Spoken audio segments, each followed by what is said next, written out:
मी यशोधन काळे, coordinator net programme. एका चॅप्टरवरती आपण आता बोलणार आहोत. हे पहा की इयत्ता 9वी मध्ये आपण पॉलिनॉमियल्स हा एक चॅप्टर शिकतो, म्हणजे मराठीत बहुपदी. तेव्हा त्याच्यात पहिलं वाक्य असं म्हणलेलं आहे की पॉलिनॉमियल इज अ फंक्शन.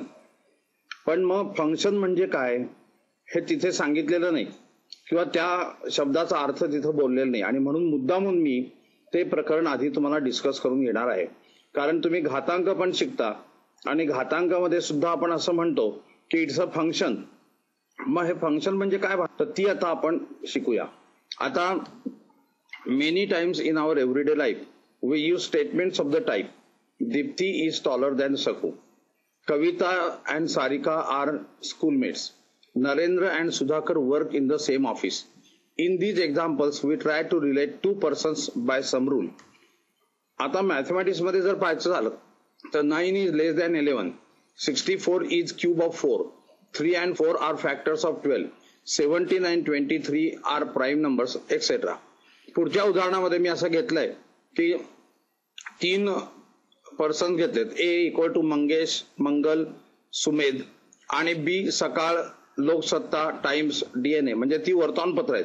आता तुम्ही म्हणाल त्यांच्यात काय रिलेशन आहे हे बघा. आता की मंगेश हा टाइम्स वाचतो, मंगल लोकसत्ता आणि डीएनए वाचते, सुमेध हा सकाळ आणि डीएनए वाचतो. आता हे गणिताच्याच भाषेत लिहायचं झालं तर it is a subset of cross product of A and B. म्हणजे कसं, आपण मागच्या प्रकरणामध्ये कार्टेशियन प्रॉडक्ट शिकलेलो आहोत. त्याच्यामध्ये मंगेश सकाळ, मंगेश लोकसत्ता, मंगेश टाइम, मंगेश डीएनए, मंगल सकाळ, मंगल लोकसत्ता, मंगल टाइम्स, मंगल डीएनए, आणि तसं सुमेध सकाळ, सुमेध लोकसत्ता, सुमेध टाइम आणि सुमेध डीएनए, म्हणजे 3 गुणिले 4 म्हणजे 12 अशा पेअर्स यायला पाहिजेत. पण ह्याच्यामध्ये फक्त विशिष्टच आलेले आहेत, आणि म्हणून आपण असं म्हणतो की Cartesian product of A and B, this is a subset of Cartesian product of A and B. आणि तो कसा लिहिलाय तर मंगेश हा टाइम्सशी संबंधित आहे. म्हणजे जर का आपण रिलेशन असं म्हणलं की रीड ॲज, म्हणजे ए टू बी रीड ॲज, म्हणजे ए मधले जे घटक आहेत ते बी मधले घटक वाचतात, म्हणून त्याला रिलेशन म्हणलं रीड ॲज. तर या ठिकाणी रीड ॲज मध्ये मंगेश रीड्स टाइम्स, म्हणजे टाइम्स ही मंगेशची इमेज आहे. तसं लोकसत्ता आणि डीएनए ही मंगलची इमेज आहे, आणि सकाळ आणि डीएनए ही सुमेधची इमेज आहे. पण कशामध्ये इमेज आहे तर मिरर मध्ये नाही. इथे जे आपण कॉरस्पॉन्डन्स म्हणतोय की रीड्स ॲज, या रीड्स ॲज या नियमाखाली या इमेजेस आहेत. आता या ऍक्टिव्हिटीमध्ये मी असं दिलंय, Suhas stage in hut, Ramesh stage in block. हे तुम्ही आधी मी जसं दाखवलेलं आहे तसे 2 गोल करून दाखवायचे आणि ॲरोनी त्यांच्यामधलं रिलेशन दाखवायचंय. अशी ही 1, 2, 3 उदाहरणं आहेत. तर ते असे गोल करायचे आणि ॲरो काढून ती रिलेशन कोणाशी काय आहेत ती दाखवायची. In mathematical terms relation between A and B is called a correspondence relation between A and B. आता आपण हे जे सगळं पाहिलं बोली भाषेमधलं ते आता आपण मॅथमॅटिक्स मध्ये बसवतो आहोत, त्यामुळे ती भाषा मॅथमॅटिकल लँग्वेज यायला पाहिजे, म्हणून हे इथं दिलंय. मग आता रिलेशन म्हणजे काय, if A and B are 2 given sets then a relation R from set A to a set B is a subset of the Cartesian product of A cross B. आता या ठिकाणी A जो set आहे ज्याच्याशी B set मधली elements आपण जोडणार आहोत, त्या A या सेटला डोमेन असं म्हणतात, मराठीमध्ये अधिक क्षेत्र, आणि B ला म्हणतात कोडोमेन म्हणजे सह अधिक क्षेत्र. आणि कोडोमेन मध्ये जी एलिमेंट्स असतात जी A मधल्या एलिमेंटशी रिलेटेड असतात त्याला म्हणतात इमेजेस. आता रिलेशन मध्ये ए मध्ये एखादं एलिमेंट एम्प्टी राहिलं की ज्याचा संबंध नाही बी मधल्या कुठल्या एलिमेंटशी असं असलं तरी चालतं, पण कॉरस्पॉन्डन्स मात्र मध्ये चालत नाही. बघा आता कॉरस्पॉन्डन्सची डेफिनेशन अशी आहे, if A and B are two non empty sets and if there exist a rule by which each element of the set A is related with one or more elements of the set B, then the rule of relationship is called correspondence from the set A to the set B. आता इथे त्यांनी असं म्हणलं की each element of the set A, वरच्या याच्यामध्ये असं आपण म्हणलेलं नाही, त्यामुळे इथे A मधलं एकही एलिमेंट एम्प्टी राहून चालणार नाही, ते कुठल्या ना कुठल्या तरी बी मधल्या एलिमेंटशी संबंधित असलंच पाहिजे. Rule is generally denoted by letters FGH.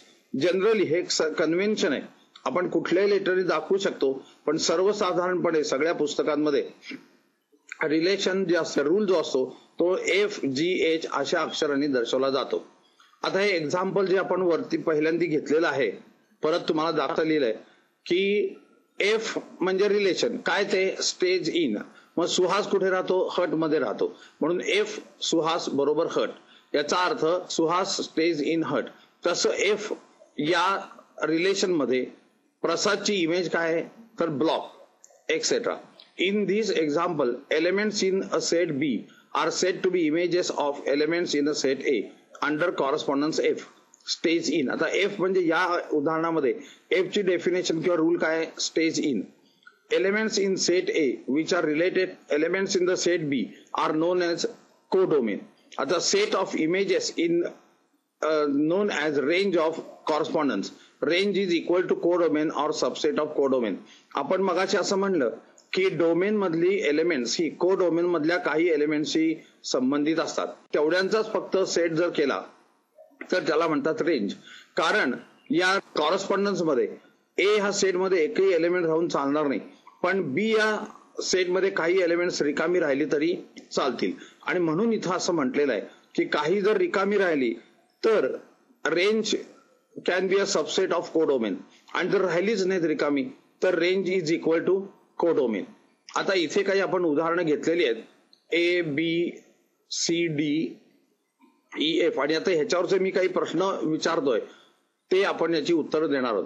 आता ह्याच्यात ऑब्झर्वेशन काय, in E sets are equal. हे बघा, म्हणजे 0 1 2 4 6, इकडे पण 0 1 2 4 6 म्हणजे सेट्स इक्वल आहेत.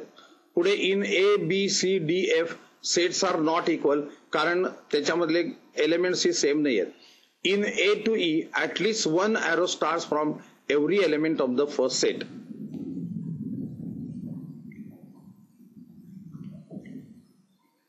हे बघा, आता इथे प्रत्येकातनं एक तरी ॲरो निघालेलाच आहे.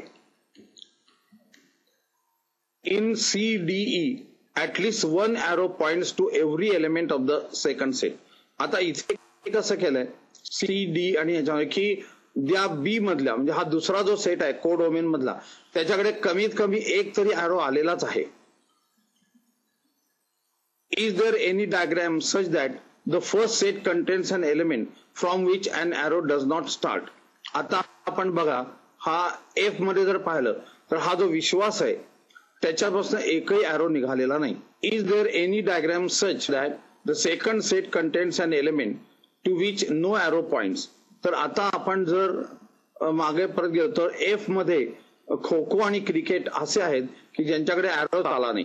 तसंच अलीकडच्या बी मध्ये पण 1 2 आणि 17 असे आहेत की ज्यांच्याकडे ॲरो आले नाहीत. त्यामुळे बी मध्ये range is a subset of codomain. तसंच ए मध्ये सुद्धा पण 8 in which diagram one and only one arrow points to every element of the second set. ते आता तुम्ही BCD या जर आकृत्या पाहिल्यात तर त्याच्यात तुम्हाला दिसून येईल. आता state the diagrams which hold the properties in both the questions. 7 आणि 8 या दोन्ही ह्याच्यामधले जे गुणधर्म आहेत त्या जर तुम्ही आकृत्या परत पाहिल्यात तर ते तुम्हाला बी आणि सी मध्ये दिसतील. आता आपण पुढे टाइप्स ऑफ कॉरेस्पॉन्डन्सेस म्हणजे प्रकार किती आहेत ते शिकूया. तर 1-1 कॉरेस्पॉन्डन्स म्हणजे ए हा जर डोमेन असेल आणि बी को डोमेन असेल तर त्यांच्यामध्ये एकाच एक रिलेशन असतं, एकाच एक संगती असं त्याला म्हणतात. म्हणजे एक इथं रिलेशन काय आहे तर 1चा रेसिप्रोकल म्हणजे गुणाकार व्यस्त 1 आहे, 2चा रेसिप्रोकल 1/3 आहे, 3चा रेसिप्रोकल 1/3 आहे. म्हणजे ए मधल्या प्रत्येकाचा रेसिप्रोकल जो असेल तो 1 आणि 1च असतो. म्हणजे 3चा रेसिप्रोकल 1/3 येईल, दुसरा येऊ शकणार नाही. म्हणून या ठिकाणी 1-1 कॉरेस्पॉन्डन्स म्हणजे मराठीत त्याला एकाच एक संगती असं म्हणतात. आता त्याची आपल्या व्यवहारातली एक्झाम्पल्स म्हणजे रेल्वे टाइम टेबल किंवा ॲसेशन नंबर ऑफ बुक्स म्हणजे लायब्ररीमध्ये पुस्तकासाठी म्हणून जे नंबर दिलेले असतात ते या प्रकारचे असतात. आता मेनी वन म्हणजे इथे पहा की F इज इक्वल टू -1 आणि ए मध्ये 1 2 3 4 असे dot dot dot up to n सगळे नॅचरल नंबर्स आहेत. पण जर का 1 3 5 7 असे ऑड असतील, एनच्या किमती जर ऑड असतील तर -1 हे नेहमी मायनस असतं, आणि जर एनच्या किमती इव्हन असतील तर -1 दॅट इव्हन नंबर इज +1. त्यामुळे ए मध्ये जरी 1 2 3 4 असे एन असले तरी बी मध्ये मात्र काय फक्त 1 आणि -1च आहे. आणि त्यामुळे एकाशी 1शी अनेक म्हणजे 2 4 6 8 असे घातांक असलेले सगळे जे आहेत ते या 1शी रिलेटेड आहेत, म्हणून इथे मेनी वन कॉरस्पॉन्डन्स झाला. आता दुसरं एक एक्झाम्पल असं देता येईल की शाळेमध्ये इतिहास शिकवणारा एक शिक्षक असेल, त्याला तुम्ही सगळी मुलं त्यांच्याशी संबंधित असतात, त्यामुळे ते मेनी वन झालं. ही आकृती त्याच्यात दाखवलेली आहे. त्याच्यानंतर आता वन मेनी मध्ये A1 2 3 आणि इकडे -1 1 असं दाखवलंय. म्हणजे एक हा -1 आणि 1 शी संबंधित आहे, कारण तुम्हाला माहिती आहे की 4चं वर्गमूळ हे अधिक किंवा वजा 2 असतं, किंवा 2चं वर्गमूळ हे अधिक वर्गमुळात 2 किंवा वजा वर्गमुळात 2 असतं. म्हणजेच इथे वन मेनी एक हा बी मधल्या एकापेक्षा जास्त यांच्याशी संबंध आहे, म्हणून ते झालं वन मेनी. त्याच्यानंतर मेनी आता शाळेमध्ये आपल्याला प्रत्येक विषयाला निरनिराळे शिक्षक असतात आणि आपण सगळी मुलं एवढी असतो, त्यामुळे त्या ठिकाणी मेनी असं रिलेशन असतं. मग या ठिकाणी तुम्हाला दिसेल की ए हा 2 आणि 7 शी रिलेटेड आहे, म्हणजे एकापेक्षा जास्त अशी आहे, आणि 5 हा पण एकापेक्षा जास्त अशी आहे. त्याच वेळेला उलटही जरी पाहिलं तरी तुम्हाला दिसेल की 2 5 हा एकापेक्षा जास्त अशी संबंधित आहे, आणि म्हणून ह्याला म्हणलेलं आहे many. In 1-1 and many-1 correspondence in set A and B, each element in A is related with only one element in B. म्हणजे A मधनं एकच ॲरो दिसतो, आणि म्हणजे इथे कसं दिलं पहा, set A and B, each element in A मधल्या प्रत्येक घटकापासून एकच ॲरो निघतो, आणि तो B मधल्या दोघांकडे पण जाऊ शकतो. म्हणून बी मधल्या ए वरती त्यांचं कंडिशन नाहीये, पण ए मधनं बी वरती मात्र कंडिशन आहे. तर only one arrow stars from each element in A, such relations are called function. म्हणजे ही जी 4 कॉरस्पॉन्डन्सेस आहेत त्याच्यामधलं 1-1 आणि मेनी वन यांचा जो गट आहे त्याला त्यांनी फंक्शन असं म्हणलेलं आहे. मराठीत त्याला फलन असं म्हणतात. इथे आता एक ऍक्टिव्हिटी दिली आहे, exhibit each of the following relation as a set of ordered pairs. Which of these are function? मग ते एक सोडवून दाखवतो. पहिल्या याच्यामध्ये x, x+3 ही ऑर्डर पेअर आहे, आणि एक्सच्या किमतींसाठी अट काय आहे, 4 < x < 8. त्यामुळे पहिल्यांदी एक्सची किंमत मी 4 घेतली तर 4 आणि 4 अधिक 3 7, दुसरी 5 आणि 8 असं करत करत शेवटी 8 आणि तिथे 11 अशी ती जोडी येईल. याचप्रमाणे तुम्हाला दुसऱ्या ह्याच्यामध्ये ते करून पाहावं लागेल, आणि मग परत त्या गोलामधल्या आकृत्या काढायच्या आणि त्याच्यामध्ये 1-1 आहे का मेनी वन आहे ते ठरवायचं, आणि त्यावरून तुम्हाला ते फंक्शन आहे की नाही कळेल. आता आपण थोडं रिलेशन आणि फंक्शन आता जे शिकलो ते या टॅब्युलर फॉर्म मध्ये इथे मी तुम्हाला दिलेलं आहे. रिलेशन मध्ये there may be some elements in the first set which are not related to any element of the second set. इकडे every element of the first set is related to an element of the second set. म्हणजे relation मध्ये domain मध्ये एखादा घटक असा असू शकतो की ज्याचा बी मधल्या किंवा को डोमेन मधल्या कुणाशी संबंध नाही असा असू शकतो, पण फंक्शन मात्र तसं असू शकणार नाही. An element in the first set may be related to more than one element of the second set. इकडे मात्र an element of the first set is related to one and only one element of the second set. म्हणजे ए कडून बी कडे condition आहे, परंतु बी कडून ए कडे condition नाही, आणि म्हणून त्या ठिकाणी 1-1 आणि मेनी वन हा जो ग्रुप आहे त्याला काय म्हणलेलं आहे, फंक्शन. मराठीमध्ये त्याला फलन असं म्हणतात. आता Cartesian product of 2 sets are the function if no 2 pairs have the first element in the same. आता या फंक्शन मध्ये जी कंडिशन दिलेली आहेत 1 आणि 2, त्याप्रमाणे जर पाहिलं तर कार्टेशियन प्रॉडक्ट मध्ये आपल्याला ते फंक्शन केव्हा असू शकतं, no 2 pairs have the first element the same. म्हणजे पहिलं एलिमेंट हे कुठल्याही 2 किंवा त्याच्यापेक्षा जास्त जोड्यांमध्ये कॉमन असता कामा नये, तर कार्टेशियन प्रॉडक्ट त्याचा सबसेट हा फंक्शन होऊ शकतो. आता ही ऍक्टिव्हिटी इथे दिलेली आहे, एक्झिबिट द फॉलोइंग रिलेशन ऍसेस of order pair, state the domain and the range of each of them. म्हणजे which of these relations are function. म्हणजे तुम्हाला हे कसं लिहायचंय, महिरपी कंसामध्ये -2, -4, स्वल्पविराम दुसऱ्या गोल कंसात -1 कॉमा -3 असं तुम्ही लिहित जायचंय आणि मग त्याच्यावरून तुम्हाला 1 1 आहे का मेनी 1 आहे कॉरस्पॉन्डन्स हे ठरवायचं आणि त्याच्यावरून ते फंक्शन आहे की नाही हे कळेल. असे तुम्हाला सगळे सोडवायचे. मी फक्त इथं आन्सर साठी दिलंय की पहिल्या ह्याच्यामध्ये fx बरोबर x वजा 2 आहे आणि ते फंक्शन आहे. दुसऱ्यात पण x अधिक 2 भागिले 2 तर ते पण फंक्शन आहे. पण तिसऱ्यामध्ये 6 एमटी आहे त्यामुळे ते फंक्शन असू शकणार नाही आणि चौथ्यामध्ये पण ते फंक्शन असू शकणार नाही. त्याचं कारण काय ते मी जरी दिलं असलं तरी तुम्ही ते पडताळून पहा. आता पुढे ऍक्टिव्हिटी दिली अशी, the domain of a function F is set A 4 7 9 10 12 and it is given as fx is equal to 2x plus 3 for all x belongs to a.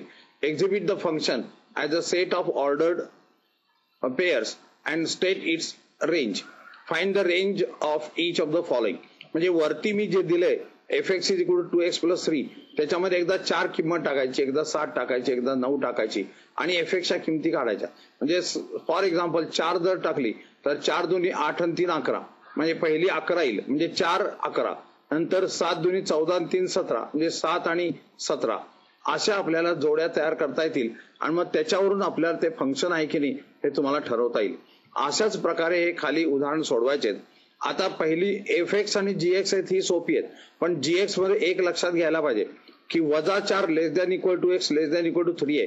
मग त्याच्यानंतर एक्स स्क्वेअर ची आपल्याला काढायला पाहिजे. आता स्क्वेअर इज ऑलवेज पॉझिटिव्ह. मग -4 चा square येतो 16 आणि 3 चा येतो 9. त्यामुळे आपल्याला इथे 0 less than equal to x square less than equal to 16 असं घ्यावं लागेल आणि मग त्याच्यावरून gx चे 3x स्क्वेअर प्लस 4 ही किंमत काढून आपल्याला रेंज ठरवावी लागेल. तेव्हा इथं हा एक अत्यंत महत्वाचा मुद्दा आहे की -4 less than equal to x less than equal to 3 दिलंय आणि ऋण यांचा स्क्वेअर हा प्लस येतो. त्यामुळे एक्स स्क्वेअर वरती जर आपल्याला लिमिट्स काढायची झाली तर तो स्क्वेअर नेहमी पॉझिटिव्ह म्हणून 0 less than equal to x square less than equal to 16 कारण 3 ते 4 मधल्या सगळ्यांचे स्क्वेअर जे आहेत ते 9 ते 16 मध्ये येतात आणि पॉझिटिव्ह असतातच ते. मग hx is equal to x square minus 4x plus 3 आणि x बिलॉंग्स टू r. आता ह्याचं कसं करायचं तर एक्स स्क्वेअर मायनस 4x म्हणजे ह्या 2 टर्म घेतल्या तर तिसरी टर्म पूर्ण वर्ग करण्यासाठी 4 येईल म्हणजे x square minus 4x plus 4 पण इथे 3च दिलेत म्हणून आपल्याला -1 करायला लागेल. म्हणजे x square minus 4x plus 4 -1.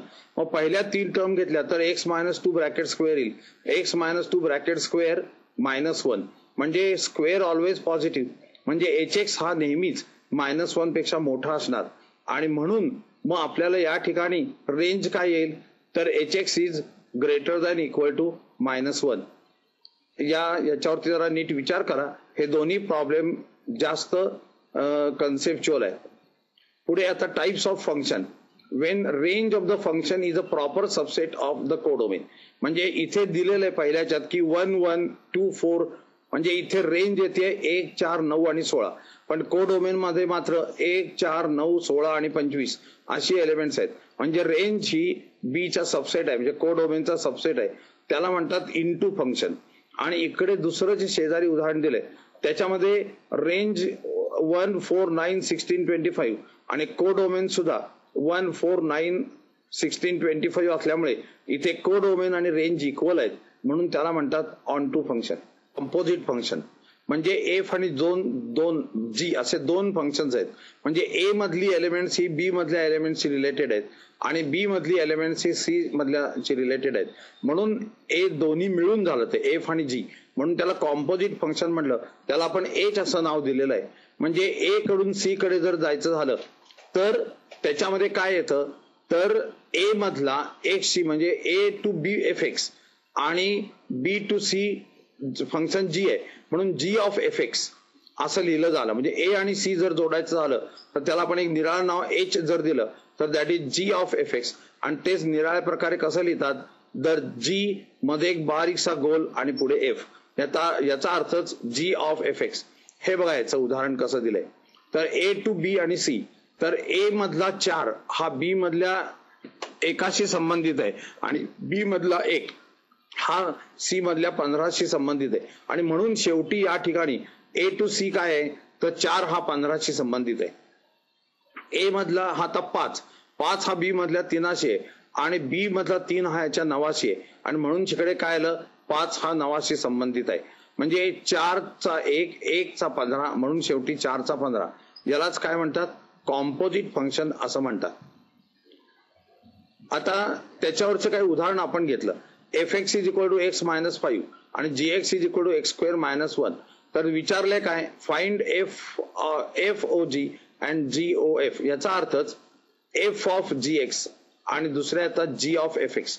याचं सोल्युशन कसं येतं बघा. आता एफ ऑफ जी म्हणजेच एफ ऑफ जी एक्स म्हणजे ज्या ज्या ठिकाणी एफ मध्ये एक्स आहे त्या ठिकाणी जी एक्स टाकायचा.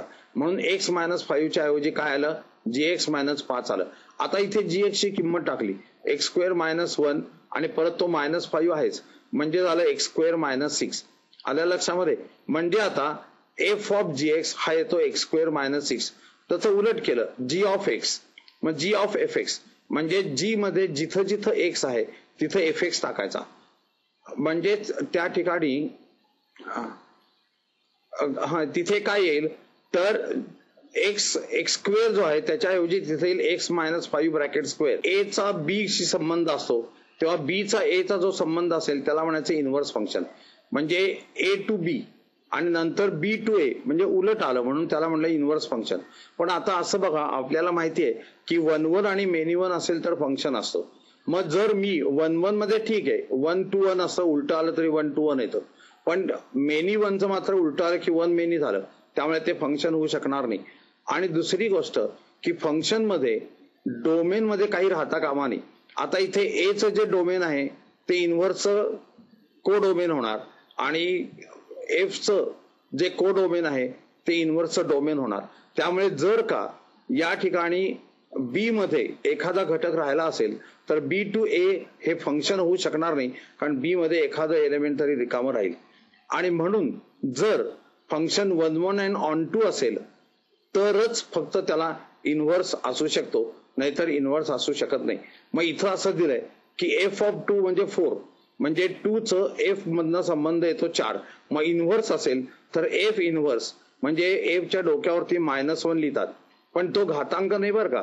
ते एक नोटेशन आहे f inverse f raise to -1 म्हणजे याचा अर्थ एफ इन्व्हर्स म्हणजे उलट. आता बी टू ए म्हणजे फंक्शन एफ जर ए टू बी असेल तर इन्व्हर्स कसा असतो एफ इन्व्हर्स म्हणजे बी टू ए म्हणून 4चं f of inverse 4 is equal to 2. आता which of the following functions have inverse if a function has its inverse stated. तर तुम्हाला हे जे प्रत्येक आहेत म्हणजे पहिल्या उदाहरणातलं एफ घेतलं तर ते 2 गोलामध्ये करून घ्यावं लागेल. म्हणजे पहिल्या गोलातील 1 8 3 4 आणि दुसऱ्या गोलातील 3 4 5 6 आणि मग त्यांच्यामध्ये ॲरो काढायचे. त्याच्यावरून ते 1 1 आहे का मेनी 1 आहे हे ठरवून मग तुम्हाला ठरवता येईल की ते फंक्शन आहे की नाही. आणि म्हणून या प्रत्येकाची तुम्ही जर आकृती काढून घेतली तर ते उदाहरण सोडवायला सोपं जातं. अशा प्रकारच्या उदाहरणामध्ये नेहमी अशीच आकृत्या काढून घ्यायच्या असतात. आता इव्हन फंक्शन आणि ऑड फंक्शन म्हणजे f of -x is equal to f x असं जर असेल तर function is known as even function. म्हणजे असं बघा f x is equal to x square. मग आता एफ ऑफ -x असेल तर -x चा स्क्वेअर काय तो एक्स स्क्वेअर म्हणजे एफ एक्सच झालं. दुसरं जे आहे ऑड फंक्शन म्हणजे if f of -x is equal to -f of x then function is odd function. ते कसं दिलंय f x is equal to x cube. मग एफ ऑफ -x म्हणजे -x चा क्यूब येतो तो -x क्यूब येतं म्हणजे -f x येतं. तर असे हे इव्हन आणि ऑड फंक्शन असे 2 त्यांचे प्रकार आहेत. आता या फंक्शनची ऍप्लिकेशन्स आहेत. मगाशी मी तुम्हाला म्हणलं की f x is equal to a raise to x where a greater than 0 आणि एक्स बिलॉंग्स टू आर. हे 1 1 ऑन टू फंक्शन आहे. याला एक्सपोनेन्शियल फंक्शन असं म्हणतात. आपण त्याच्यामध्ये लॉज ऑफ इंडायसेस म्हणून जे शिकलेलो आहोत ते ह्याच्यामध्ये येतं. लॉज ऑफ इंडायसेस तुम्हाला माहिती आहेत. त्याच्यामध्ये ए हा बेस असतो आणि एक्स हा एक्सपोनंट असतो. म्हणजे ए रेस टू एक्स याचा अर्थ ए गुणिले ए गुणिले ए गुणिले ए एक्स टाइम्स म्हणून ए रेस टू एक्स. तर याला एक्सपोनेन्शियल फंक्शन असं म्हणलेलं आहे. आणि मग जर हे 1 1 अँड ऑन टू फंक्शन आहे तर त्याला इन्व्हर्स असला पाहिजे. मग तो जो इन्व्हर्स आहे तो कसा येतो तर g x is equal to log of x to the base a. म्हणजेच काय केलं तर हा ए रेस टू एक्स आहे त्याचा ए हा जो बेस आहे तो दुसऱ्या बाजूला नेला आणि त्याच्या अलीकडे लॉग शब्द लिहिला. त्यामुळे काय log of f x to the base a लिहिताना इथं आम्ही असं लिहिलंय log of x to the base a. इथे a greater than 0, a not equal to 1 आणि x belongs to R. R म्हणजे सेट ऑफ रिअल नंबर्स आणि x greater than 0 म्हणजे एक्स हा नेहमी नॉन निगेटिव्ह पाहिजे, म्हणजे धन पाहिजे.